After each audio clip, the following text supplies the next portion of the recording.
In this guide, I'm going to show you guys how to access World Cup updates on WhatsApp. Let's get started. Meta introduced a dedicated tournament center directly inside the Updates tab to aggregate live match data. So launch your WhatsApp, navigate to the Updates tab, scroll all the way down. You're going to find this option of Explore More. Click on that. Now in the search box, type in FIFA World Cup or football. With that, different channel names will appear. Just follow the official ones, FIFA World Cup, likewise football, and World Cup related channels. Then you can head back.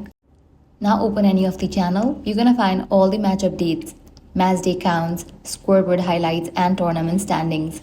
Turn on the bell icon at the top right to receive instant push alerts for match day schedules, travel guidance, and score updates. So that's it. If this guide helped you out, do not forget to like, share, and subscribe.